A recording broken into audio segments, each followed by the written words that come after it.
dentro del Estado de Derecho y dentro de la actividad estatal que querían generar en aquel momento las distintas fuerzas que lucharon y que posteriormente llegaron a esto, es decir, la monarquía, la burguesía, el proletariado, para poder determinar que hubiera un Estado y que ese Estado fuera el que controlara toda la actividad del mismo. Y que las bases de eso iban a sentar en documentos de superior autoridad, como fue la Carta Magna, la Constitución, dependiendo del nombre que se le dé, ¿verdad? Porque la Carta Magna, ustedes saben que es la de 1215 y los nombres que ha tenido la Constitución o ese documento superior. Bueno, pero para nosotros en la realidad, aparte del derecho constitucional, es fundamental, porque ya vamos a ver un poco más adelante, nada de la administración pública puede existir si el derecho constitucional no lo avala, si no existe primero el derecho constitucional. Pero no solamente es en esa parte, sino también en la parte del control. Todo, absolutamente todo el quehacer del Estado es susceptible de amparo. ¿Qué significa esto?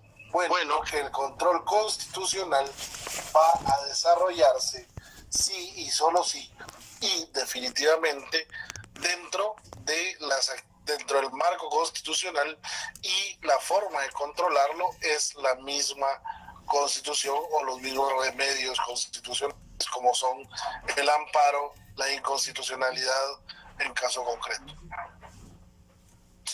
Por eso es que cuando hace unos años el presidente de la República,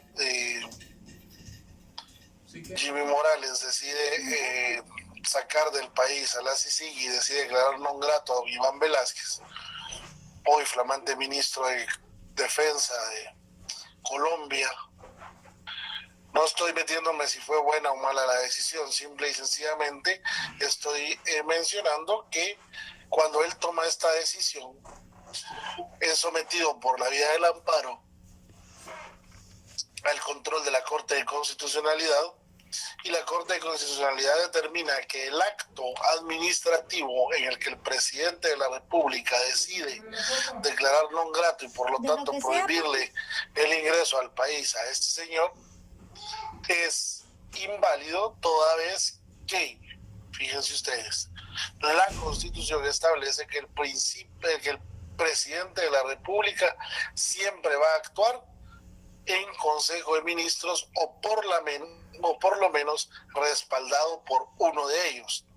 Y la carta en la que el presidente de la República decidió declarar non grato a Iván Velásquez la firmó él solo, sin que lo respaldara ninguno de sus ministros. Por lo tanto, ese acto es inválido. ¿Sí? O sea, en resumen, desde lo que hace el presidente de la República hasta lo que hace el funcionario más bajo rango está siendo protegido por la Constitución y por lo tanto puede llevarse a los controles que la misma Constitución establece. ¿Dudas? ¿Preguntas hasta acá?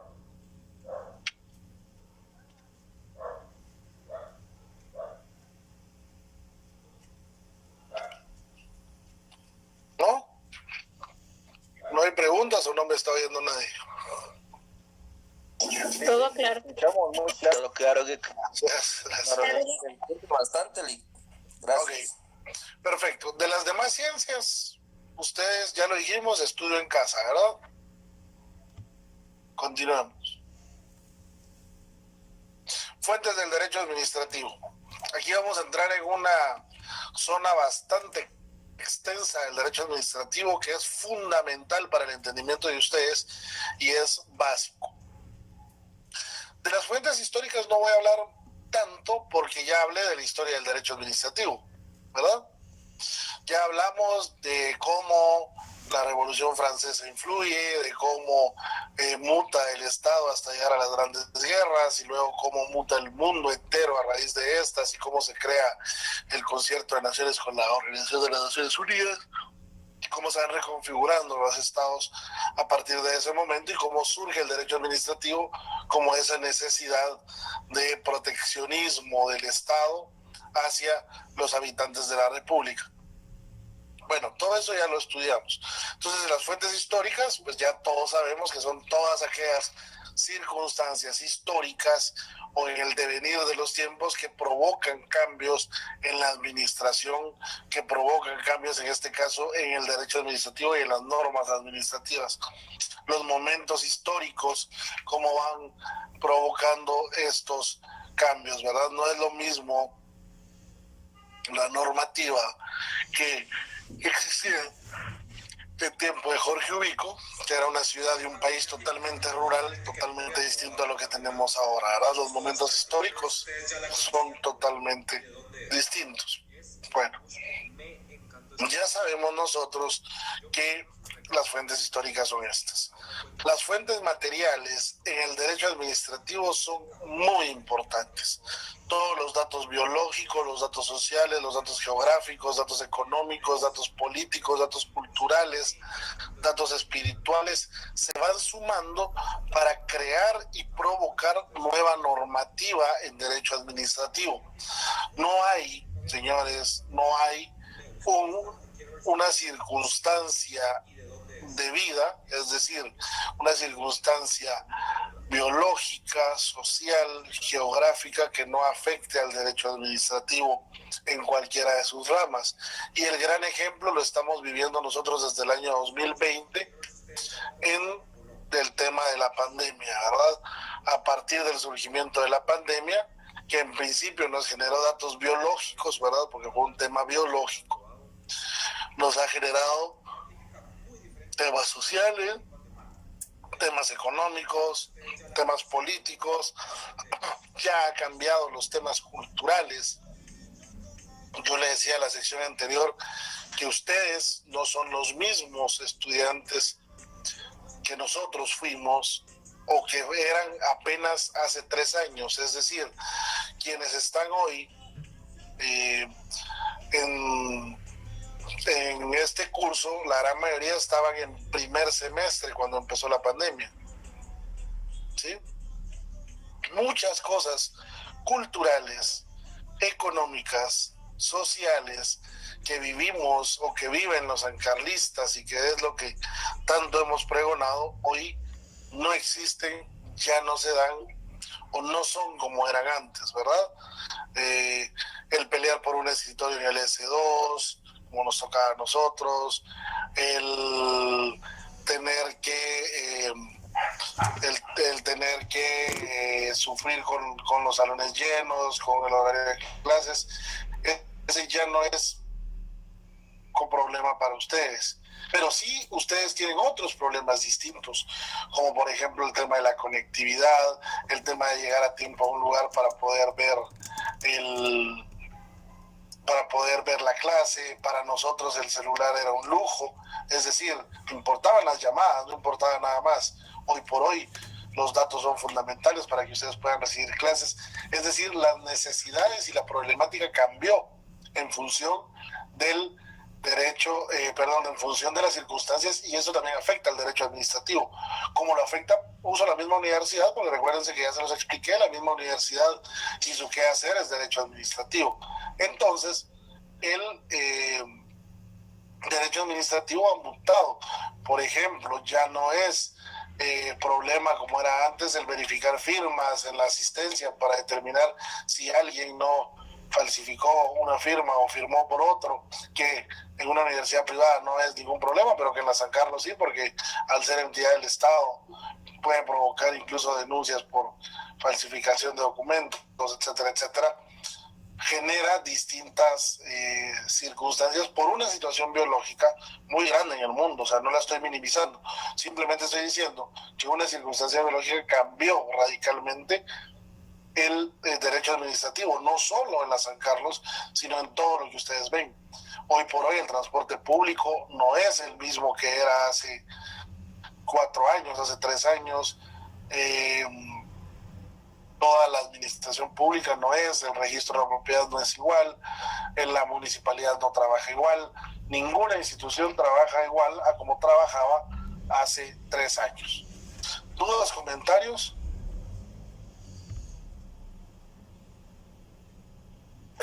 Nadie.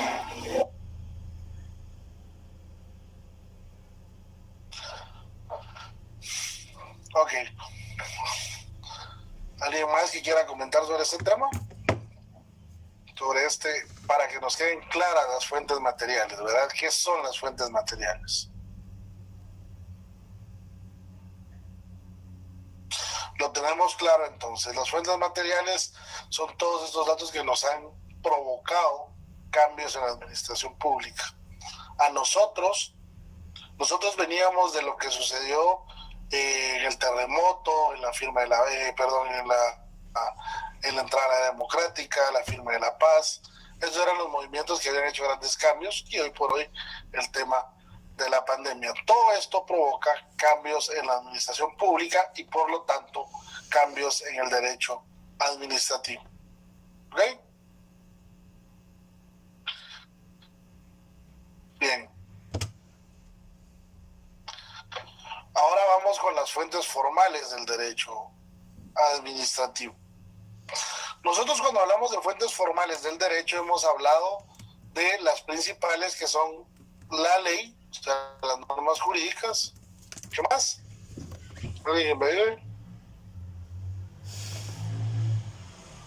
La ley. La doctrina. La doctrina, gracias. La jurisprudencia. La jurisprudencia, gracias. La costumbre. La costumbre, gracias. Y los principios generales del derecho, ¿verdad? Esas son nuestras fuentes formales tradicionales o fuentes formales del derecho. En el derecho administrativo son las mismas, solamente que se desglosan de distinta manera. ¿Por qué razón? Porque las fuentes formales, a lo que nosotros le llamamos la ley, pues la ley se refiere desde la Constitución hasta un reglamento. Bueno, acá nosotros las separamos y las dividimos conforme su jerarquía, conforme la pirámide kelseniana, en donde nosotros tomamos desde la Constitución hasta los más abajo y les voy a explicar cómo estas normas influyen en el derecho administrativo. Primero, la Constitución. Ya expliqué al principio de la clase cómo el derecho constitucional es fundamental para el derecho administrativo. Y en ese orden de ideas, la Constitución viene a ser el marco general, el marco normativo general que provoca todo lo demás. La Constitución, recuerden ustedes que no nos va a dar reglas específicas, nos va a dar fundamentos y luego de esos fundamentos se va desarrollando todo lo demás. De esa cuenta, en la Constitución ustedes van a encontrar la organización del organismo ejecutivo, la organización del organismo legislativo, la organización del organismo judicial, la división administrativa del Estado, los consejos de desarrollo, los gobernadores, el registro de la propiedad, régimen municipal, Universidad de San Carlos, Escuela Nacional Central de Agricultura, Confederación Deportiva Autónoma de Guatemala, Comité Olímpico Guatemalteco, Instituto Guatemalteco de Seguridad Social, Banco de Guatemala, Corte de Constitucionalidad, Procurador de los Derechos Humanos, Contraloría General de Cuentas, Ejército, Ministerio Público, Procuraduría General de la Nación, lo relativo a los bienes del Estado, régimen financiero del Estado y función pública. ¿Falta algo del Estado? ¿Faltan instituciones del Estado para empezar ahí? ¿Alguien? ¿Una institución del Estado que vean que falta?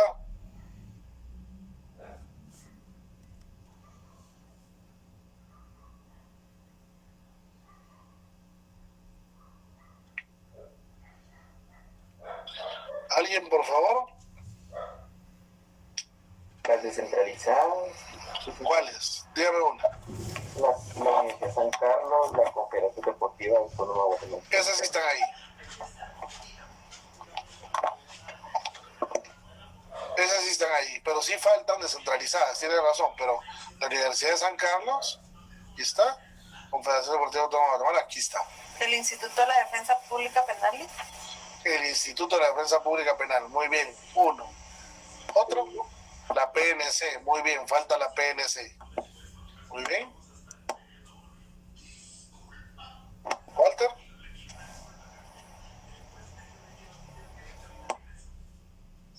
El Ministerio de Educación. Todos los ministerios están dentro del organismo ejecutivo. ¿Muy bien? Corte Suprema de Justicia, sí está, organismo judicial, organización del organismo judicial. Comisión Nacional de Energía Eléctrica, no está, muy bien. La SAT no está, la Contraloría sí está. La Conredlic. Y la SAT tienen razón, no está la SAT, la Contraloría sí está. Bueno, para que vayamos entendiendo por qué les hago esta pregunta. El RENAP no está, muy bien, el RENAP no está. ¿Por qué creen que no están?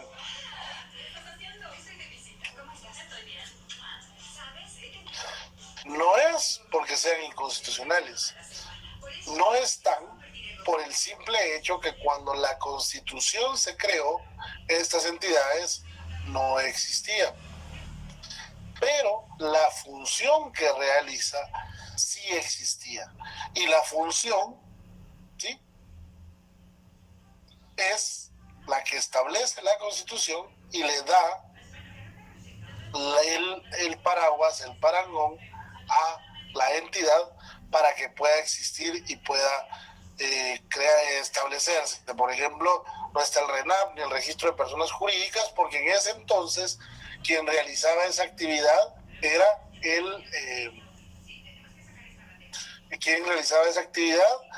la municipalidad. El registro civil lo llevaban las municipalidades. Muy bien, el INACIM no está.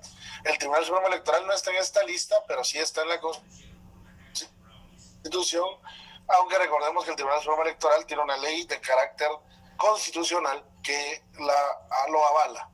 Recordemos que las leyes de carácter constitucional están al nivel de la Constitución porque fueron creadas por la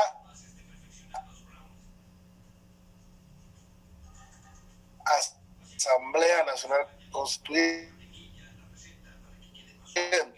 No fueron creadas por el Congreso de la República, no fueron creadas por los diputados, sino por la Asamblea Nacional Constituyente. Bueno,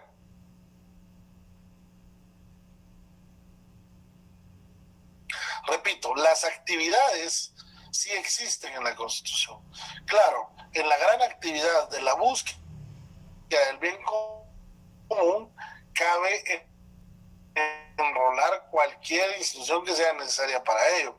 Y de ahí es que surge el que se pueda crear un Ministerio de Desarrollo. De hecho, para cuando se creó la Constitución no teníamos a la SAT, finanzas públicas protegidas, el recaudar impuestos, que otro está, el identificar a las personas, obviamente, todos esos estaban existían las funciones y quizás las hacía alguien más o estaban en el aire, pero definitivamente debe de existir sí o sí el parangón constitucional para que puedan funcionar o crearse estas nuevas entidades.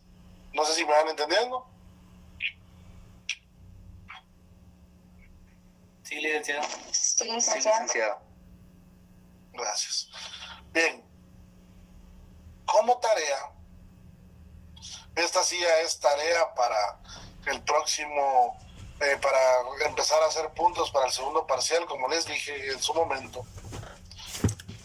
Como tarea, van a imprimir esta diapositiva, van a tomarle foto, la van a imprimir. Alguien me dijo en la clase anterior si lo podía transcribir a su cuaderno, si lo pueden hacer. La cuestión es que me van a buscar en la Constitución qué artículos regulan a estas entidades, ¿ok?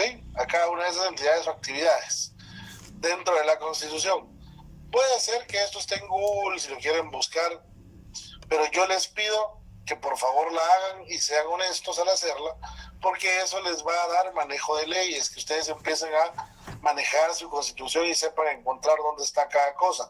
La única forma de tener manejo de leyes es leyéndola. No la vamos a leer toda, pero vamos a encontrar las grandes instituciones y actividades ya de la segunda parte de la Constitución con este ejercicio. Entonces, por favor, busquémoslo y le ponemos a la par los artículos en donde está establecida o en donde está normada esta entidad o esta actividad. ¿Sí? Luego le ponen su nombre, su número de carnet, le toman foto, todo esto a mano, ¿verdad? Le toman foto y la suben al Classroom, donde voy a crear el espacio para que puedan subir la tarea. ¿Ok?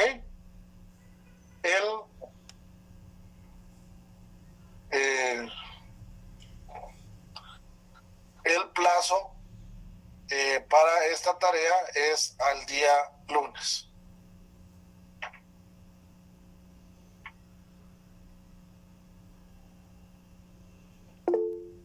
Sí, Betsy. Gracias, licenciado. Buenas noches, Lic. Así, por ejemplo, el régimen municipal, en la Constitución lo encontramos del artículo 253 al artículo 262. Sin embargo, el artículo 256 se encuentra derogado por la reforma constitucional después de 1985. En este caso, ¿ponemos alguna explicación? No, solo donde está fundamentado. Lo que pasa es que eso los vamos a estudiar en su momento. Todas estas entidades y otras las estudian en Administrativo 2, ¿ok? Entonces ahí van a desarrollar cada uno de ellos y ya van a hacerlo Constitución, Ley Ordinaria y Reglamentos. ¿Me explico? Pero ahorita estamos viéndolo solo general, entonces solo ubíquenlos. Es lo único que me interesa. Gracias, Lic. ¿Ok?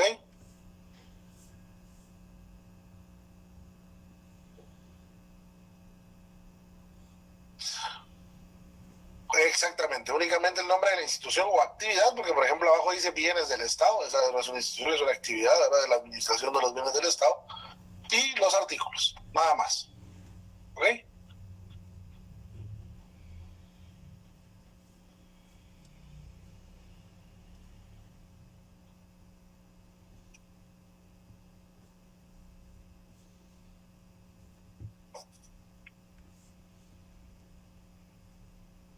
¿Dudas?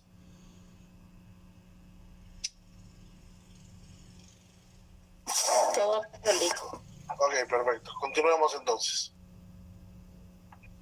Lic, perdone, usted mencionó sobre que iba a abrir la tarea en Classroom, ¿verdad? Va a abrir el espacio para subirla y no sé si tiene alguna indicación, digamos, si lo quiere en Word, en PDF, en una hoja.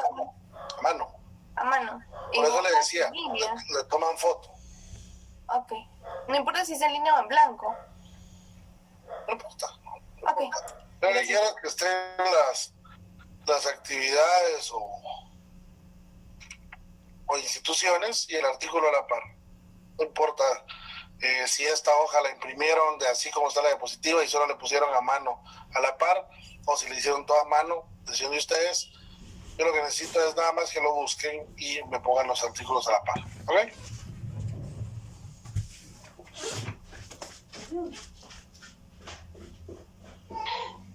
¿Hasta qué hora se puede entregar? Hasta que se termine el lunes.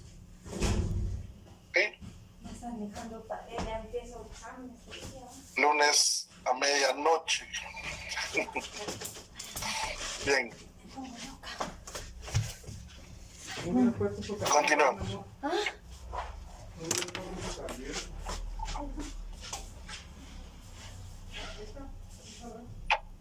Ahora bien, continuando con las fuentes formales, la segunda fuente formal en la escala, después de las constitucionales, después de la Constitución está la ley. Cuando yo hablo de la ley acá, me refiero a toda norma jurídica que ha pasado por el proceso legislativo de creación de ley. ¿Sí? Estoy hablando no de la Constitución, pero tampoco estoy hablando de reglamentos o de acuerdos gubernativos, no. Estoy hablando de las normas jurídicas que han sido creadas por el Congreso de la República. Esas son las leyes en materia administrativa.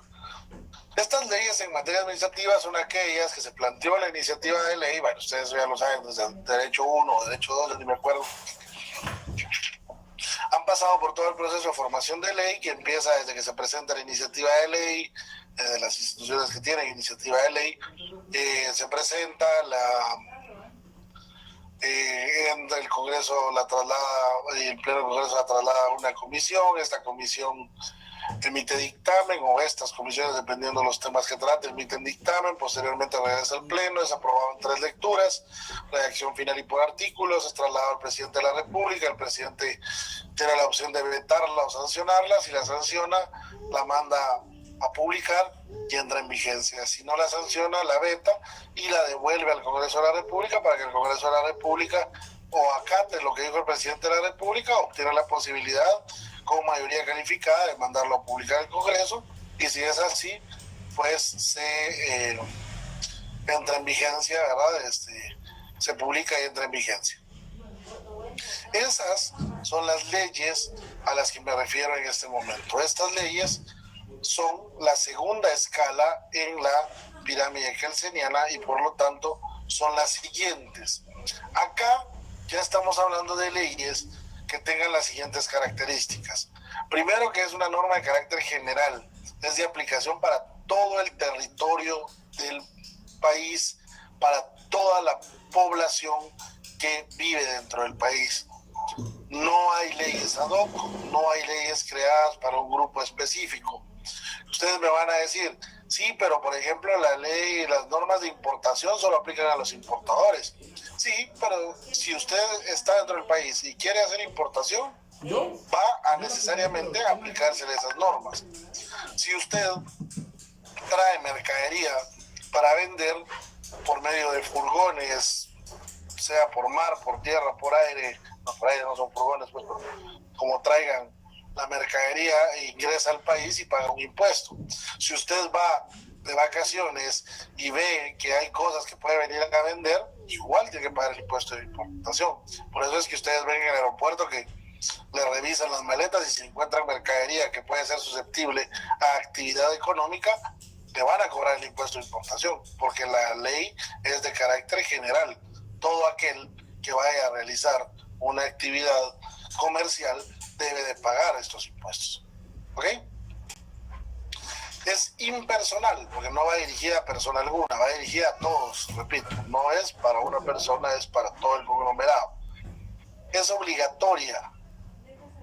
Definitivamente una ley, si no tuviera obligatoriedad, si no fuera un mandato, como establece la lógica jurídica, no podría cumplirse, no podría, no se respetaría, no se cumpliría de ninguna manera.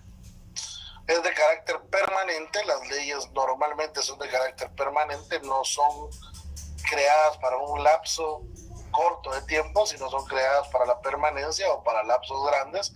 Claro, las que son creadas para lapsos cortos es porque las circunstancias así lo ameritan, pero en teoría son normas de carácter permanente y son irretroactivas. ¿Alguien se recuerda qué significa la irretroactividad de la ley?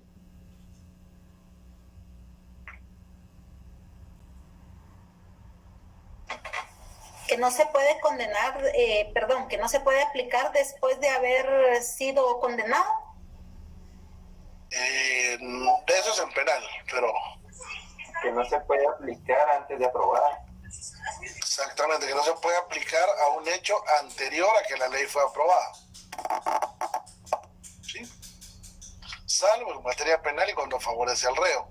Pero no se puede aplicar una norma jurídica actual a un hecho que se dio anterior a la vigencia de la misma.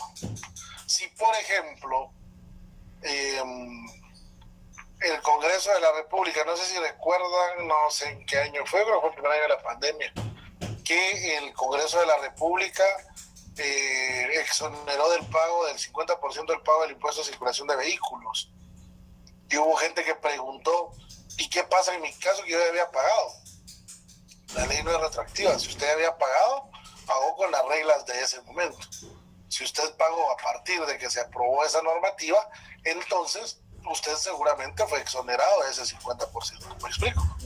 A favor o en contra, salvo en materia penal cuando le favorece al reo, pero en administrativo, a favor o en contra, no se puede aplicar una norma anterior a un hecho posterior. ¿Ok? Licenciado, ¿podría aplicarse o no es aplicable? Porque en este caso fue la municipalidad que exonera también el 50% de las personas que todavía no han pagado el IUS y llevan años de no pagar y no han realizado convenios, mientras que las personas que ya realizaron convenios, a ellas ya no se les aplicó. Pero recordemos que esta exoneración es de multa nada más. El impuesto no lo puede exonerar más que el presidente de la República. Y en este caso, ¿por qué el Congreso sí pudo exonerar? Bueno, no, el Congreso puede exonerar de pago de impuestos posteriores. No sé si me explico, pero si ya tiene la imposición del tributo y ya tiene la multa, ahí es facultad del presidente de la República exonerar. ¿Verdad? O el Congreso con una famosa amnistía, pero no una municipalidad.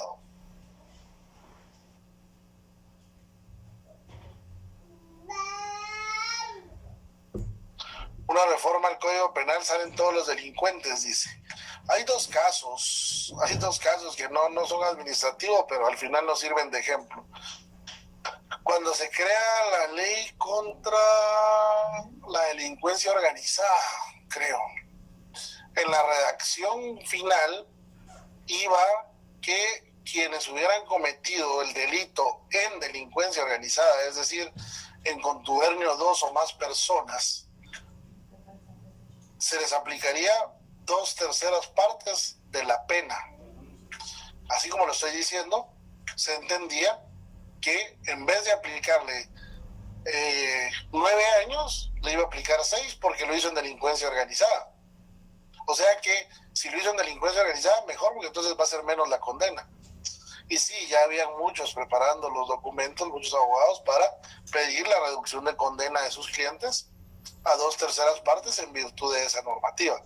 Sin embargo, obviamente se observó ese error, el presidente de la República vetó, regresó y el Congreso lo corrigió, y era que se aumentaba en 2/3 partes la pena a quienes habían cometido el delito en delincuencia organizada.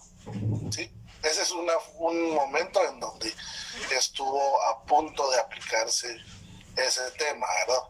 Y otro es, actualmente se está discutiendo la famosa ley de aceptación de cargos, en donde está esa circunstancia de reducción de condena como beneficio a aquel que acepte los cargos y dé información, ¿verdad?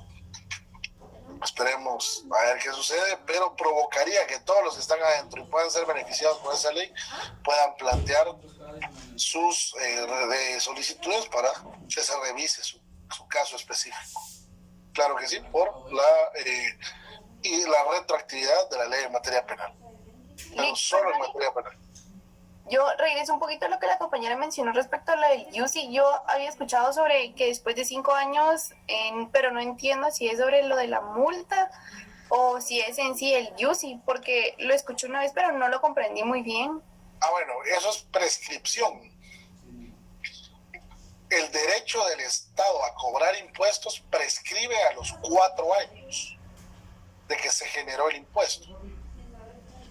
Sí, eso van a ver en tributario en su momento, pero, o sea, que el IUCI, usted no puede pagar más de 4 años, porque el Estado no le puede cobrar más de 4 años de IUCI, de impuestos sobre circulación de vehículos, de IVA, de lo que sea, de impuestos sobre la renta, de lo que sea. No puede cobrarle más de 4 años, ¿ok? Pero entonces, ¿qué pasa? Prácticamente uno ya no paga ese tiempo. ¿Cómo? Así es, así. Así.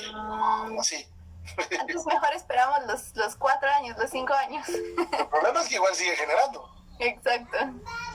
Sí, Lester. Licenciado, yo tengo una duda. A mí me aparecieron unas multas de tránsito de un vehículo que vendí hace como 10 años más o menos. ¿Esas multas prescriben? Es una pregunta que tengo. 4 años. Solo que hay que ir al juzgado de asuntos municipales a reclamar la prescripción. La prescripción la debe reclamar. Ok, muchas gracias, licenciado. Sí, pero 4 años. Todo cobro del Estado, 4 años.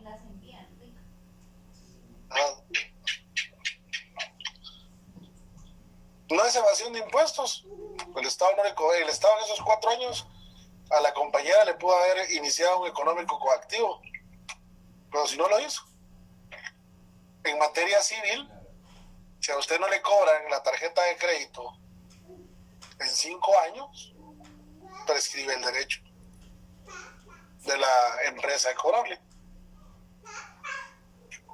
Si no le lograron cobrar en 5 años, claro, eso no va a pasar, ¿verdad? Porque ahí lo que se hace es que se van a hacer pagos de el mismo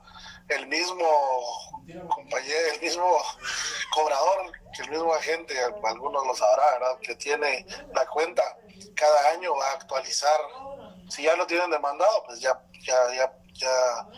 interrumpió el plazo, y si no, lo que hacen es ir a hacer un pago, un depósito por un quetzal para mantener vigente la cuenta. Y así no hay problema. ¿Cuál de las dos prescripciones? Una está en el Código Tributario, la otra está en el Código Civil. ¿Ok? Sí, cuando no le pagan impuestos, lo que les digo, todos los impuestos son 4 años. ¿Ok? Todo lo que sea cobro de impuestos, 4 años, ¿verdad? Sea en la MUNI, sea en donde sea. ¿Ok? Porque son leyes de carácter general. ¿Ok? Te explico, ahí es donde aplica esta generalidad. ¿Estamos?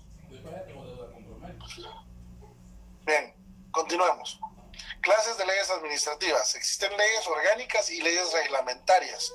La Constitución nos establece que existe la figura del Procurador de los Derechos Humanos, por ejemplo. Bueno, nos establece sus funciones generales y esto. Luego existen las leyes orgánicas, que son leyes que desarrollan toda la estructura, todo el funcionamiento, todo el andamiaje de esa institución.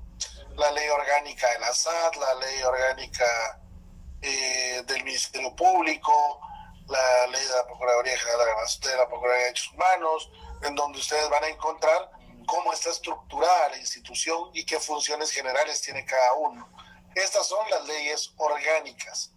Y las leyes reglamentarias son aquellas que nos explican funciones, actividades específicas. ¿Cómo así? La ley orgánica de la SAT nos indica cómo está estructurada la SAT, que existe un superintendente, que existen intendentes, que existen... No son leyes internas. Aquí estoy hablando de leyes generales siempre.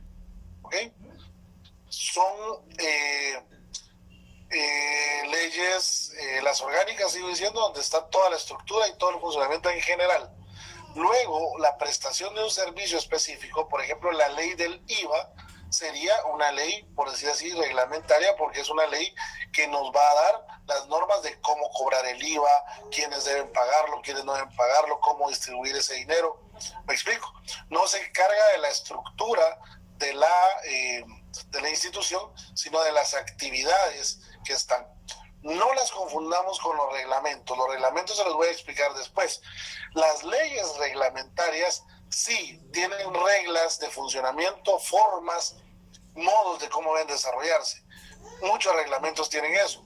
Pero la diferencia es que estas son creadas por el Congreso de la República. Ahí es donde no nos tenemos que perder.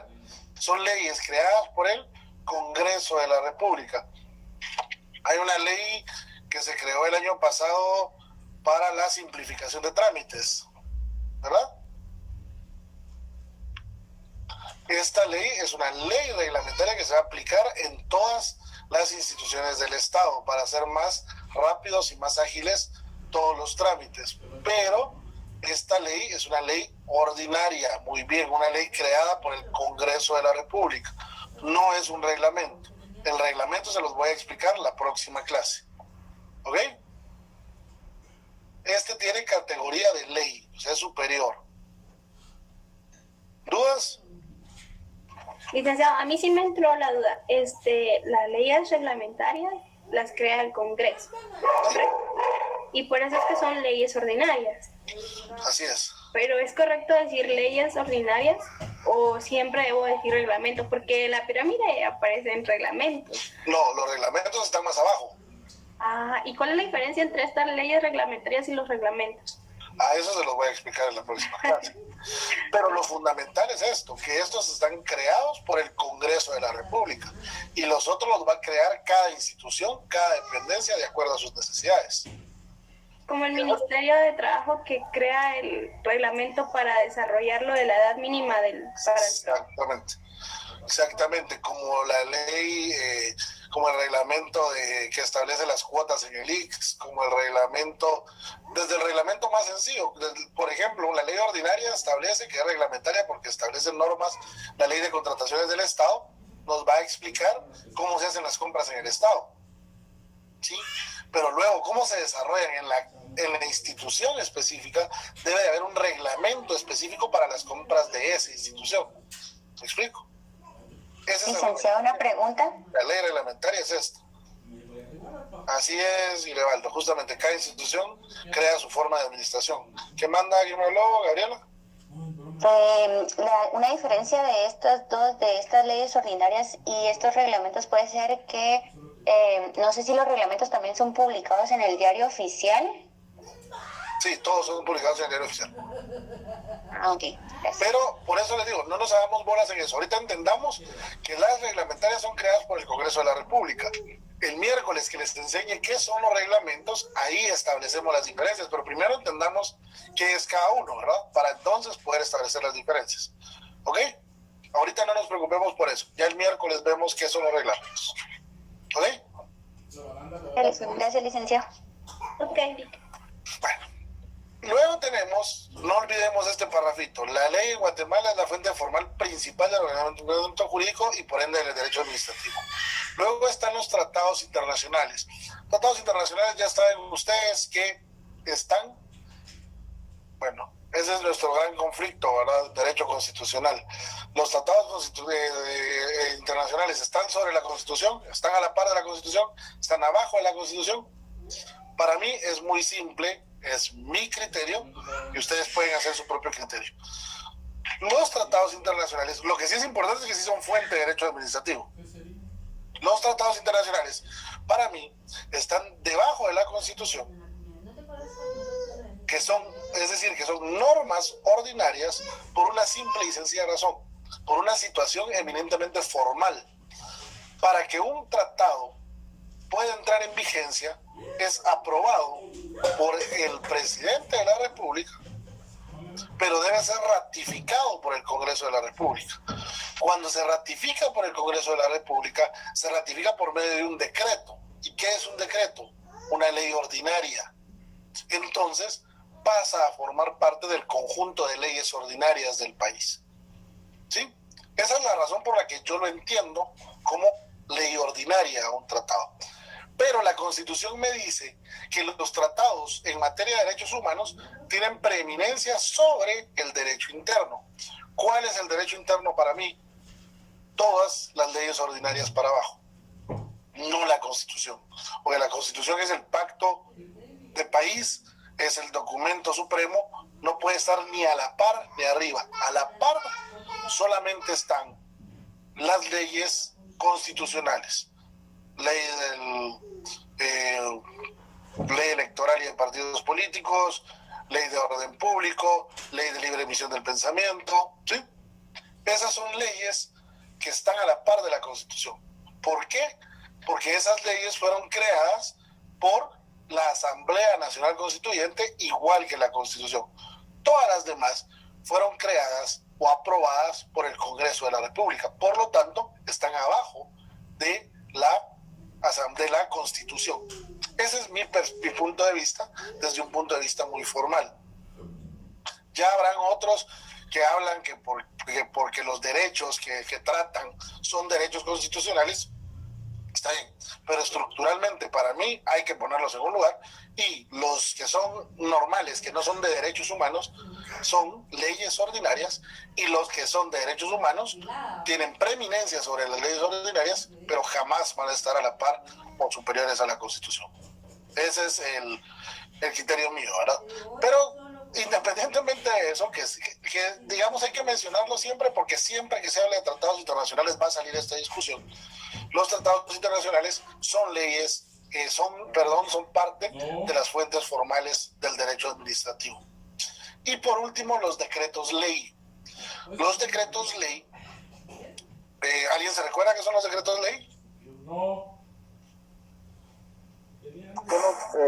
Son los creados por un gobierno de facto, golpe de Estado. Gracias. Esos son unos en el pasado, por ejemplo, el Código Civil, Código Procesal Civil. ¿Otro ejemplo? ¿Podrían ser las leyes temporales que emite el presidente de la República? Exacto, muy bien. Las leyes temporales que emite el presidente de la República, pero solo en cumplimiento de la ley de orden público. ¿Ok? Los decretos ley, efectivamente, antes era cuando el presidente de la República tomaba todos los poderes y dentro de esos poderes también emitía leyes. Hay países que todavía lo hacen, ¿verdad? Cuba en algún momento, Venezuela lo ha hecho en algunos momentos, Honduras, cuando llega a momentos casi de dictadura, pero en Guatemala, desde que tenemos la era democrática, no sucede, y lo que sucede acá es que solamente la ley de orden público, en casos de fuerza mayor, estado de emergencia, estado de sitio, estado de calamidad, etcétera, etcétera, etcétera, hasta el estado de guerra, que es el último. En estos casos, el presidente de la República puede emitir un decreto ley, pero tiene candados. ¿Qué significa? El presidente lo emite, empieza a actuar, pero si el Congreso de la República no se lo aprueba y se lo ratifica en 3 días, queda sin efecto. ¿Por qué? Porque el presidente tiene el candado que el Congreso le debe autorizar. ¿Para qué? Para ya no tener normas de carácter totalitario, ¿verdad? Entonces, el presidente de la República puede emitir decretos ley, pero solo van a surtir efecto inmediato, pero si a los 3 días no han sido ratificados, pierden vigencia y ya no pueden ser aplicados. ¿Ok? Eso ya lo vimos el año pasado en la realidad, ¿verdad? Que el presidente emitió estados de emergencia y ya no fueron avalados por el Congreso de la República, ¿verdad? Licenciado, pero también de cierta manera se crea incertidumbre jurídica cuando el Congreso no ratifica o no contesta ni en sentido positivo ni en negativo. Y yo me he dado cuenta el año pasado, pero cuando me metí a investigar más, no es la primera vez que sucede que el Congreso no contesta y se han vulnerado derechos que la ley del orden público las permite, pero cuando el procedimiento no se ha llevado conforme a ley, se quebranta la seguridad jurídica y la certeza jurídica. Claro, y ahí es donde tenemos la duda de hasta dónde debe actuar de oficio o no la Corte de Constitucionalidad, porque efectivamente hasta que se ha llevado a la Corte de Constitucionalidad ya han sido ellos los que le han puesto plazo al Congreso para que actúe, ¿verdad? Porque la Constitución es clara, 3 días, ¿verdad?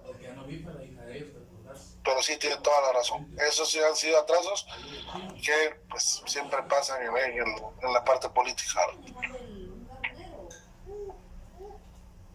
¿Alguna otra duda? ¿Ok? ¿Alguna otra duda?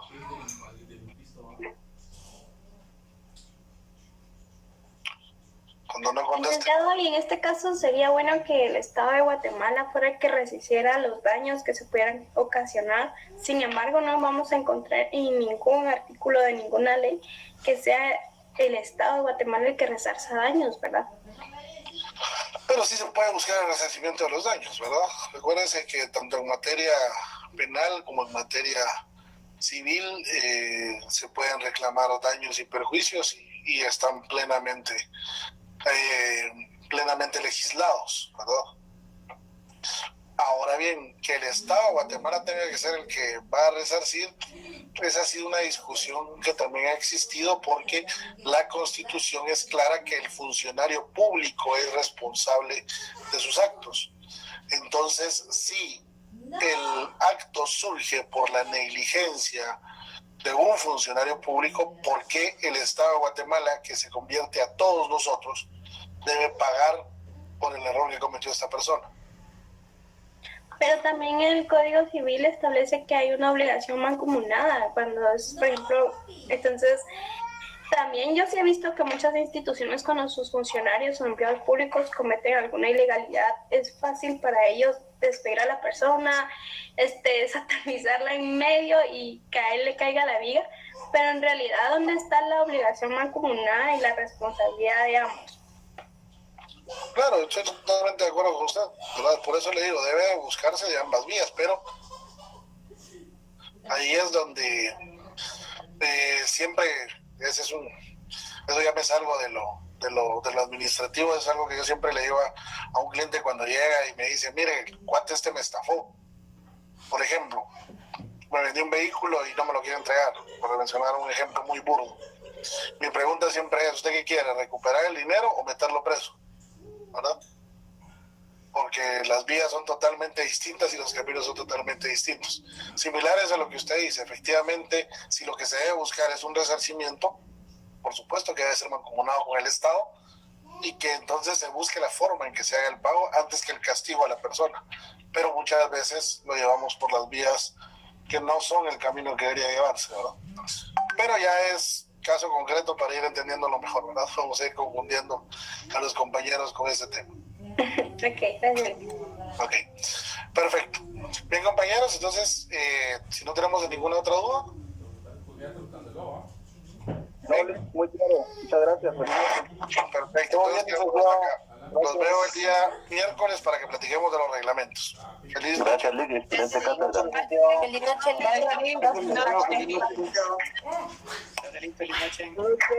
Feliz noche, Noche.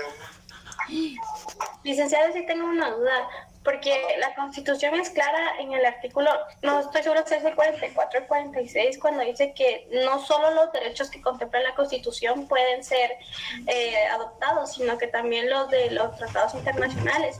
Pero en una ocasión estaba leyendo una sentencia de la Corte de Constitucionalidad donde hace a un lado el tratado internacional porque no le compete, dice ella.